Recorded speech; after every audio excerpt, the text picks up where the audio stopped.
ਤਾਂ ਮੈਂ ਆਪਣੇ ਪੇਪਰ ਦਾ ਜੋ ਵਿਸ਼ਾ ਹੈ ਸਮਕਾਲੀ ਪ੍ਰਵਾਸੀ ਪੰਜਾਬੀ ਨਾਰਿਕਾ ਵਿਚਾਰਧਾਰਕ ਪ੍ਰਪੇਖ, ਇਸ ਦੇ ਮੁੱਖ ਨੁਕਤਿਆਂ ਦੇ ਉੱਤੇ ਹੀ ਗੱਲ ਕਰਾਂਗੀ।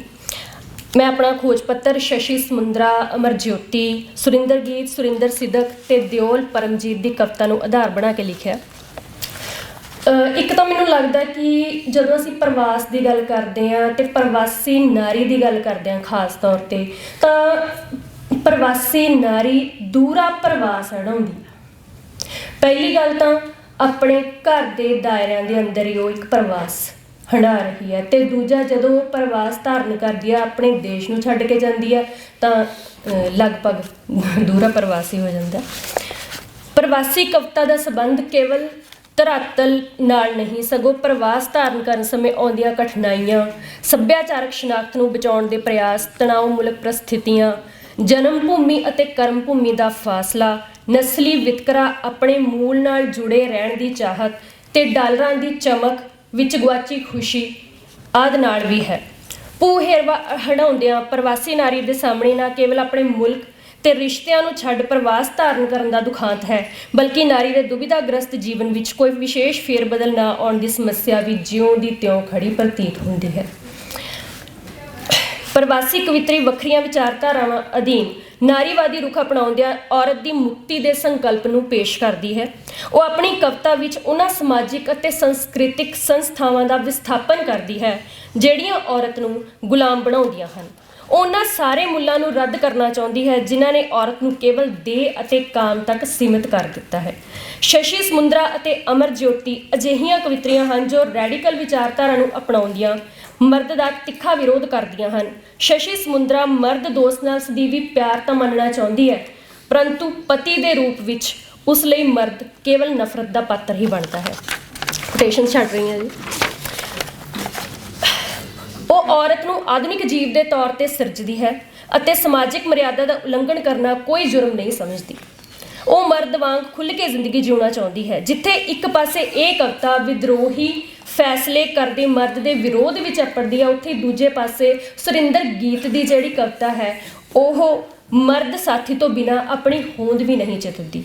ਜਿਵੇਂ ਉਹ ਕਹਿੰਦੀ ਹੈ ਕਿ ਮੈਨੂੰ ਤੇਰੀ ਅਤੇ ਤੈਨੂੰ ਮੇਰੀ ਲੋੜ ਹੈ, ਤੇਰੀ ਹੋਂਦ 'ਚੋਂ ਮੈਨੂੰ ਮਨਫੀ ਕਰ, ਤੇਰੀ ਹੋਂਦ ਨੂੰ ਬਚਾਇਆ ਨਹੀਂ ਜਾ ਸਕਦਾ ਅਤੇ ਮੇਰੀ ਹੋਂਦ ਖਾਤਰ ਤੈਨੂੰ ਮੇਰੀ ਹੋਂਦ 'ਚੋਂ ਘਟਾਇਆ ਨਹੀਂ ਜਾ ਸਕਦਾ। ਇਹ ਕਵਿਤਾ ਪਿਤਰਕੀ ਸੱਤਾ ਖਿਲਾਫ ਖੜੀ ਹੁੰਦੀ ਉਸ ਸਿਸਟਮ ਦਾ ਵਿਰੋਧ ਕਰਦੀ ਹੈ ਜਿਸ ਕਾਰਨ ਔਰਤ ਨੂੰ ਸੰਤਾਪ ਭੋਗਣਾ ਪੈਂਦਾ ਹੈ। ਉਹ ਮਰਦ ਦੀ ਵਿਰੋਧਤਾ ਨਹੀਂ ਕਰਦੀ, ਔਰਤ ਅਤੇ ਮਰਦ ਦੋਹਾਂ ਨੂੰ ਬਰਾਬਰਤਾ ਦੇ ਸੂਤਰ ਵਿੱਚ ਬੰਨ੍ਹ ਕੇ ਪੇਸ਼ ਕਰਦੀ ਹੈ। ਸਮਕਾਲੀ ਨਾਰੀ ਕਵਿਤਾ ਨਾਰੀ ਨੂੰ ਮਰਦ ਦੇ ਦ੍ਰਿਸ਼ਟੀਕੋਣ ਤੋਂ ਨਹੀਂ ਬਲਕਿ ਔਰਤ ਦੇ ਦ੍ਰਿਸ਼ਟੀਕੋਣ ਤੋਂ ਵਾਚਦੀ ਹੈ। ਸੰਵਿਧਾਨਿਕ ਤੌਰ 'ਤੇ ਭਾਵੇਂ ਨਾਰੀ ਨੂੰ ਕੁਝ ਹੱਕ ਪ੍ਰਾਪਤ ਹੋਏ ਹਨ, ਪਰੰਤੂ ਸਮਾਜ ਵਿੱਚ ਪਿਤਾ ਪੁਰਖੀ ਗ੍ਰਿਫਤ ਹੋਣ ਕਾਰਨ ਨਾਰੀ ਆਜ਼ਾਦ ਨਹੀਂ ਹੋ ਸਕੀ। ਪ੍ਰਵਾਸ ਵਿੱਚ ਰਹਿੰਦੀ ਨਾਰੀ ਪਿਤਾ ਪੁਰਖੀ ਤਣਾਵਾਂ ਤੋਂ ਮੁਕਤ ਕੁਝ ਹੱਦ ਤੱਕ ਮੁਕਤ ਹੋਈ ਹੈ। ਉਹ ਸਵੀਕਾਰ ਅਤੇ ਇਨਕਾਰ ਦੇ ਮਸਲਿਆਂ ਤੋਂ ਉੱਪਰ ਉੱਠ ਕੇ ਸਵਾਲ ਜਵਾਬ ਦਾ ਸਫ਼ਰ ਤੈਅ ਕਰਦੀ ਹੈ। ਉਸ ਦੀ ਕਵਿਤਾ ਸੰਵਾਦ ਦੀ ਕਵਿਤਾ ਬਣਦੀ ਹੈ। ਸਮਕਾਲੀ ਪ੍ਰਵਾਸੀ ਕਾਵਿ ਦੀ ਇੱਕ ਪ੍ਰਾਪਤੀ ਇਹ ਵੀ ਹੈ, ਜਿੱਥੇ ਕਿ ਇੱਕ ਪੇਪਰ ਦੇ ਵਿੱਚ ਗੱਲ ਵੀ ਹੋਈ ਸੀ ਕਿ ਮਿੱਥਾਂ ਜਿਹੜੀਆਂ ਸਾਡੀਆਂ ਹੈਗੀਆਂ ਨੇ ਪੁਰਾਣੀਆਂ, ਖਾਸ ਕਰਕੇ ਭਾਰਤੀ ਮਿੱਥਾਂ ਜਿਹੜੀਆਂ ਨੇ, ਉਹ ਜਿਹੜੀਆਂ ਔਰਤ ਨੂੰ ਔਰਤ ਦੀ ਗੁਲਾਮੀ ਦਾ ਜਿਹੜਾ ਪ੍ਰਤੀਕ ਬਣ ਕੇ ਸਾਹਮਣੇ ਆਉਂਦੀਆਂ, ਇਹਨਾਂ ਮਿੱਥਾਂ ਨੂੰ ਉਹ ਰੀਕਨਸਟਰਕਟ ਕਰਦੀ। ਜਿਵੇਂ ਅਮਰਜੋਤੀ ਦੀ ਕਵਿਤਾ ਹੈ, ਮੈਨੂੰ ਸੀਤਾ ਨਾ ਕਹੋ, ਮੈਂ ਜ਼ਿੰਦਗੀ ਦੀ ਅਗਨੀ ਪ੍ਰੀਖਿਆ ਦੇਣ ਤੋਂ ਪਹਿਲਾਂ ਆਪਣੇ ਹਮਸਫ਼ਰ ਸੰਗ ਦਲੀਲ ਨਾਲ ਗੱਲ ਕਰਨੀ ਹੈ। ਉਸਦਾ ਇਹ ਸਫ਼ਰ ਚਿੰਤਨ ਤੋਂ ਚੇਤਨਾ ਤੱਕ ਅੱਪੜਦਾ ਹੋਇਆ ਪਿਤਰੀ ਸੱਤਾ ਦੇ ਵਿਰੋਧ ਵਿੱਚ ਭੁਗਤਦਾ ਹੈ। ਉਹ ਸਥਾਪਿਤ ਕਦਰਾਂ ਕੀਮਤਾਂ ਦਾ ਵਿਰੋਧ ਕਰਦੀ ਹੋਈ ਔਰਤ ਦੀ ਦਮਨਿਤ ਅਤੇ ਹਾਸ਼ਿਆਕ੍ਰਿਤ ਸਥਿਤੀ, ਲਿੰਗ ਵਿਤਕਰੇ, ਸੰਸਕ੍ਰਿਤਿਕ ਅਤੇ ਸੱਭਿਆਚਾਰਕ ਸਾਧਨਾ ਉੱਪਰ ਕਾਬਜ਼ ਪਿਤਰਕੀ ਸੱਤਾ ਅਤੇ ਝੂਠੀਆਂ ਕਦਰਾਂ ਕੀਮਤਾਂ ਨੂੰ ਚੈਲੰਜ ਕਰਦੀ ਹੈ। ਸੁਰਿੰਦਰ ਸਿਦਕ ਆਪਣੇ ਭਾਵਾਂ ਨੂੰ ਬੜੀ ਖੂਬਸੂਰਤੀ ਨਾਲ ਪੇਸ਼ ਕਰਦੀ ਨਾਰੀ ਸੰਵੇਦਨਾ ਦੀ ਦੇਹ ਜਾਂ ਸੈਕਸ ਆਜ਼ਾਦੀ ਦਾ ਰੁਦਨ ਨਹੀਂ ਕਰਦੀ, ਬਲਕਿ ਘਰ ਤੇ ਸਮਾਜ ਦੇ ਘੇਰੇ ਦੇ ਅੰਦਰ ਦੀ ਆਜ਼ਾਦੀ ਦੀ ਮੰਗ ਕਰਦੀ ਹੈ। ਟੁਕੜਿਆਂ ਵਿੱਚ ਜੀਣ ਦੀ ਹੁੰਦੀ ਨਾ ਕੋਈ ਸ਼ਾਨ ਲਿਖ, ਟੁਕੜਿਆਂ ਵਿੱਚ ਜੀਣ ਦੀ ਹੁੰਦੀ ਨਾ ਕੋਈ ਸ਼ਾਨ ਲਿਖ, ਮੇਰੇ ਨਾਂ ਜੇ ਲਿਖਣਾ ਹੈ ਤਾਂ ਸਾਰਾ ਹੀ ਆਸਮਾਨ ਲਿਖ। ਉਸ ਦੀ ਗਜ਼ਲ ਪੂੰਜੀ ਦੀ ਚੜ੍ਹਤ ਅਤੇ ਮੰਡੀ ਕਲਚਰ ਦੇ ਪ੍ਰਵਾਸੀ ਨਾਰੀ ਕਾਵਿ 'ਤੇ ਪਏ ਪ੍ਰਭਾਵਾਂ ਦਾ ਵੀ ਜ਼ਿਕਰ ਕਰਦੀ ਹੈ। ਉਹ ਔਰਤ ਦਾ ਸ਼ੋਸ਼ਣ ਕਰਨ ਵਾਲੇ ਜ਼ਗੀਰੂ ਮੁੱਲਾਂ ਨੂੰ ਭੰਡਦੀ ਹੈ ਅਤੇ ਔਰਤ ਨੂੰ ਮੰਡੀ ਦੀ ਵਸਤ ਬਣਾ ਕੇ ਪੇਸ਼ ਕਰਨ ਵਾਲੇ ਪੂੰਜੀਵਾਦੀ ਮੁੱਲਾਂ ਉੱਪਰ ਵੀ ਤਿੱਖਾ ਵਾਰ ਕਰਦੀ ਹੈ।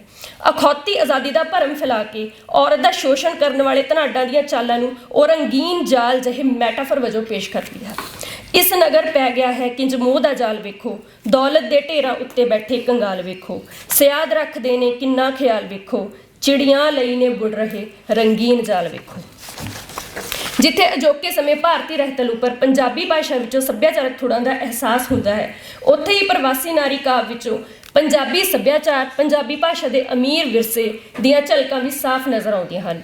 ਦਿਓਲ ਪਰਮਜੀਤ ਕੈਨੇਡਾ ਦੀ ਇੱਕ ਅਜਿਹੀ ਕਵਿਤਰੀ ਹੈ ਜੋ ਆਪਣੀ ਕਵਿਤਾ ਵਿੱਚ ਪੰਜਾਬੀ ਸੱਭਿਆਚਾਰ ਅਤੇ ਭਾਸ਼ਾਈ ਚਿੰਨ੍ਹਾਂ ਦੀ ਰੰਗਤ ਨਾਲ ਨਾਰੀ ਮਨ ਦੀਆਂ ਰੀਝਾਂ, ਹੋਣੀ ਅਤੇ ਬਿਰਹਾ ਨੂੰ ਚਿੱਤਰਦੀ ਹੈ।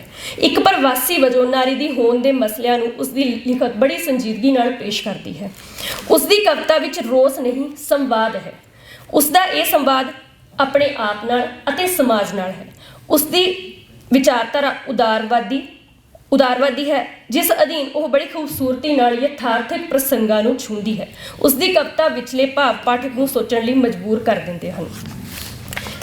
ਉਸਨੇ ਸਿਗਰਟ ਆਪਣੇ ਬੁੱਲਾਂ 'ਚ ਲੈ 2-4 ਸੂਟੇ ਖਿੱਚੇ ਤੇ ਪੈਰਾਂ ਥੱਲੇ ਮਸਲ ਦਿੱਤੀ, ਬਸ ਇੰਨਾ ਕੁ ਸਫ਼ਰ ਹੈ ਸੁਲਗਦੀ ਸਿਗਰਟ ਦਾ।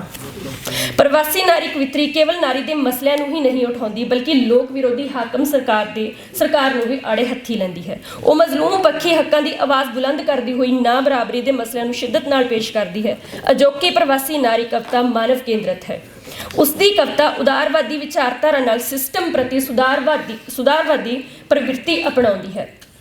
ਸੁਰਿੰਦਰ ਗੀਤ ਦੀ ਕਵਿਤਾ ਪੂੰਜੀਵਾਦੀ ਅਰਥ ਵਿਵਸਥਾ ਅਤੇ ਸਰਮਾਏਦਾਰੀ ਨਿਜ਼ਾਮ ਦੀ ਵਾਸਤਵਿਕਤਾ ਨੂੰ ਸਮਝਦੀ ਹੋਈ ਵਿਦਰੋਹੀ ਸੁਰ ਅਪਣਾਉਂਦੀ ਹੈ। ਉਹ ਸਮਾਜ ਅਤੇ ਸਿਸਟਮ ਦੇ ਸੁਧਾਰ ਲਈ ਕਲਮ ਰਾਹੀਂ ਇਨਕਲਾਬ ਦਾ ਨਾਅਰਾ ਬੁਲੰਦ ਕਰਦੀ ਹੈ। ਚਾਨਣ ਬਹੁਤ ਖਤਰਨਾਕ ਹੈ ਰਾਜਿਆਂ ਲਈ, ਸੱਤਾ ਦੇ ਪਿਆਸਿਆਂ ਲਈ, ਪਰ ਅਸੀਂ ਸ਼ਬਦਾਂ ਦੇ ਦੀਵੇ ਜਗਾਉਣੇ ਨੇ, ਆਪਣੇ ਮਨ ਰੁਸ਼ਨਾਉਣੇ ਨੇ, ਤਾਂ ਜੋ ਪਰਖ ਸਕੀਏ ਚਾਨਣ ਦੇ ਸ਼ਿਕਾਰੀਆਂ ਦੀਆਂ ਪੈੜਾਂ, ਉਤਾਰ ਸਕੀਏ ਇਹਨਾਂ ਦੇ ਚਿਹਰਿਆਂ ਤੋਂ ਨਕਾਬ ਤੇ ਆਖ ਸਕੀਏ ਇਨਕਲਾਬ ਜ਼ਿੰਦਾਬਾਦ।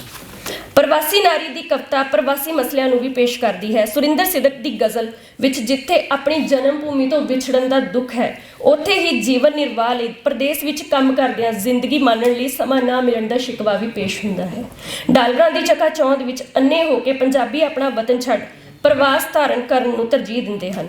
ਉਸਦੀ ਗਜ਼ਲ ਕੇਵਲ ਉਹਨਾਂ ਲੋਕਾਂ ਦੀ ਸੋਚ ਨੂੰ ਹੀ ਨੰਗਿਆ ਨਹੀਂ ਕਰਦੀ ਜੋ ਬਾਹਰਲੇ ਮੁਲਕਾਂ ਵਿੱਚ ਜਾਣ ਦੇ ਲਾਲਚ ਕਾਰਨ ਰਿਸ਼ਤਿਆਂ ਨੂੰ ਤਾਰ-ਤਾਰ ਕਰਦੇ ਹਨ, ਬਲਕਿ ਉਹਨਾਂ ਨੌਜਵਾਨਾਂ ਅਤੇ ਮਾਪਿਆਂ ਦੀ ਬੇਬਸੀ ਦਾ ਵੀ ਜ਼ਿਕਰ ਕਰਦੀ ਹੈ ਜੋ ਲੋੜੀਂਦਾ ਰੁਜ਼ਗਾਰ ਨਾ ਮਿਲਣ ਕਰਕੇ ਪ੍ਰਵਾਸ ਹੰਢਾਉਣ ਲਈ ਮਜਬੂਰ ਹੁੰਦੇ ਹਨ।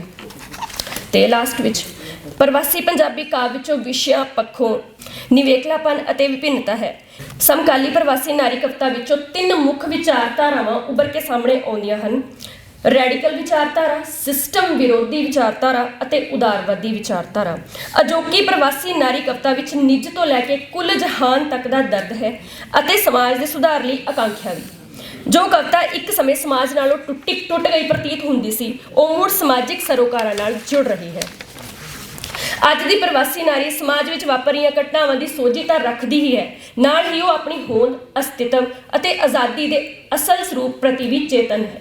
ਔਰਤ ਸਾਹਮਣੇ ਆਜ਼ਾਦੀ ਦੇ ਭਰਮ ਸਿਰਜ ਕੇ ਉਸਦਾ ਸ਼ੋਸ਼ਣ ਕਰਨ ਵਾਲੀਆਂ ਉਹਨਾਂ ਸਾਰੀਆਂ ਸੰਸਥਾਵਾਂ ਦੇ ਵਿਰੋਧ ਵਿੱਚ ਨਿੱਤਰਦੀ ਇਹ ਕਵਿਤਾ ਸੱਤਾ ਤੇ ਸਮਾਜ ਦੇ ਜਟਿਲ ਪ੍ਰਬੰਧ ਤੇ ਸਵਾਲੀਆ ਨਿਸ਼ਾਨ ਖੜਾ ਕਰਦੀ ਹੈ। ਧੰਨਵਾਦ।